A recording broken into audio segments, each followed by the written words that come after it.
Here's a truth nobody likes to say out loud. In our money system, someone always has to lose. Not once in a while, not because they messed up, but because the system actually needs it that way. Yeah, that sounds uncomfortable, maybe even a little dark, but stick with me, because once you see this, a lot of confusing money stuff suddenly starts to make sense. Most of us grow up thinking the economy is supposed to work for everyone. Work hard, save money, play by the rules, and things should turn out okay. But if you zoom out, past the headlines, past politics, past good intentions, you start to notice a pattern. Modern economic systems don't just allow people to fall behind, they quietly depend on it. And the really uncomfortable part, if nobody loses, the system stops working. That's why this matters so much right now, because we're living in a time where everyone is being promised a win at the same time. Higher pay, rising home prices, booming markets, financial freedom for everyone. Honestly, it sounds great, but the math underneath doesn't care about promises, and it definitely doesn't care about vibes. So today, I want to walk you through why the system needs losers. Not because people are dumb, not because they're lazy, but because of how the system itself is built. And fair warning, once you see it, you can't unsee it. Let's start simple. Imagine a game where everyone gets money every round. Nobody ever loses, nobody ever falls behind. Everyone's bank balance just keeps going up. At first, it feels amazing, but pretty quickly, something weird happens. The money stops feeling real. Because money only has value when not everyone can get the same things at the same time. That's the part nobody likes to say. Money matters because some things are limited. Homes, good jobs, energy, time, opportunities. If everyone could afford everything, prices wouldn't magically behave. They'd explode. Or the system would limit access in other ways. Long wait lists, connections, influence, who you know. So you don't really eliminate losers, you just rename them. That's the first uncomfortable truth. Now, let's talk about how the real system actually works. Most people think the economy is about making stuff and trading value. And sure, that's part of it. But the real engine underneath everything? Who gets access? Who gets loans? Who gets cheap money? Who gets rescued when things go wrong? That's what really matters. And once you start allocating resources like that, things stop being equal fast. Take debt, for example. We're told debt is normal, just borrowing from your future self. But here's the honest truth. Debt only works because some people don't make it. For every borrower, there's a lender. For every person who benefits, someone takes the risk. And here's the key thing most people miss. The system expects some people to fail. If everyone paid back every loan perfectly, forever, lending wouldn't make sense. Interest rates would drop to nothing. Banks wouldn't make money. Risk wouldn't exist. Defaults aren't a glitch. They're built into the system. Which means, on a big enough scale, someone has to be the one who doesn't make it. You see this even more clearly with jobs. We all love the idea of full employment. Everyone working, everyone stable, everyone secure. But here's the part that sounds wild. If unemployment ever hit zero and stayed there, the system would freak out. Why? Because unemployment isn't just a sad statistic, it's leverage. It keeps wages from rising too fast. It keeps workers replaceable. It keeps employers in control.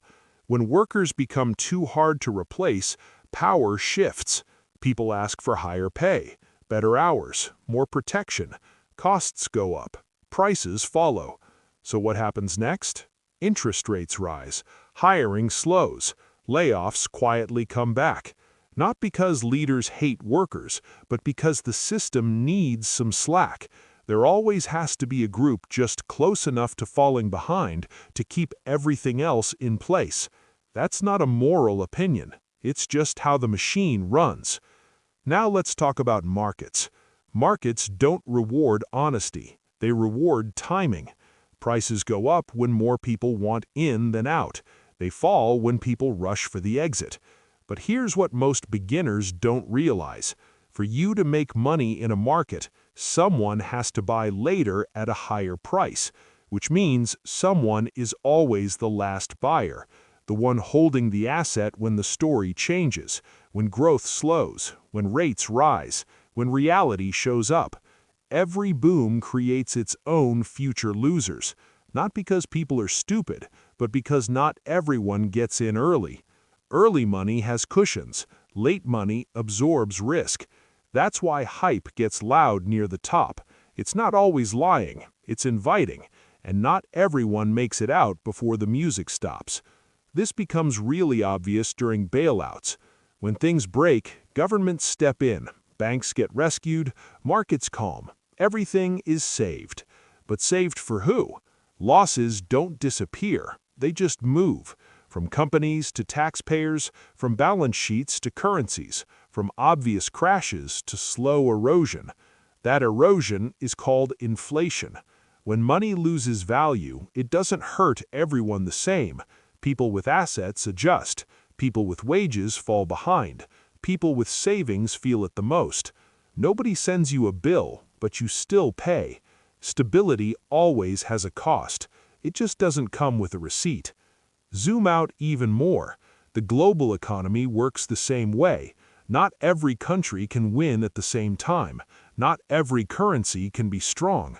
Not everyone can export more than they import. For one country to pile up wealth, another usually gives something up. For one currency to dominate, others absorb the shocks. When money flows out of risky places, it doesn't leave evenly. It leaves scars. Higher prices, budget cuts, years, sometimes decades of recovery. Again, this isn't about evil intentions, it's about structure. Now here's the part that really messes with people. We're told that with better policies, better tech, better leadership, we can build a system where everyone wins. And sometimes, for a while, it looks like we did. Markets go up, jobs feel secure, debt feels manageable.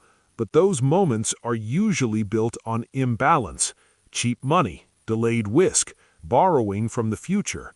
Eventually, the bill shows up, and when it does, the system doesn't ask, should someone lose? It asks, who's it gonna be? That's why crashes feel unfair, because they are. They don't hit everyone equally. They hit whoever can't absorb the shock. So let's address the big questions. Does this mean inequality is inevitable? Does it mean fixing the system is pointless? Is the whole thing rigged? Not exactly. It means trade-offs are real. You can soften the damage, you can spread it out, you can shorten recoveries, but you can't build a system with risk, competition, and limited resources and expect zero pain. Every solution shifts the pressure somewhere else. Low rates too long, savers lose. Protect every job, growth slows. Guarantee markets, money weakens. There's no perfect setup, only choices about where the pain lands. Here's the irony. The more we pretend nobody has to lose, the worse the losses become when reality hits. Because ignoring problems doesn't remove them, they stack them. That's why bubbles feel amazing right before they don't. The system isn't broken, it's adjusting, loudly, messily, unevenly. So what does this mean for you? It doesn't mean you're doomed. It means you should stop assuming the system is designed to protect everyone equally. Pay attention to where risk is hiding. Notice who benefits when things are stable. Be cautious when everything feels a little too comfortable. And question the stories. When someone says something is safe, ask, safe for who? When they say everyone benefits, ask, for how long? When they say this time is different, ask, different for who?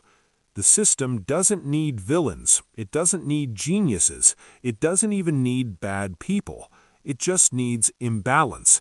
And imbalance always creates winners and losers, even when nobody plans it that way. So the real question isn't how to erase losers, it's whether we're honest about who ends up being them.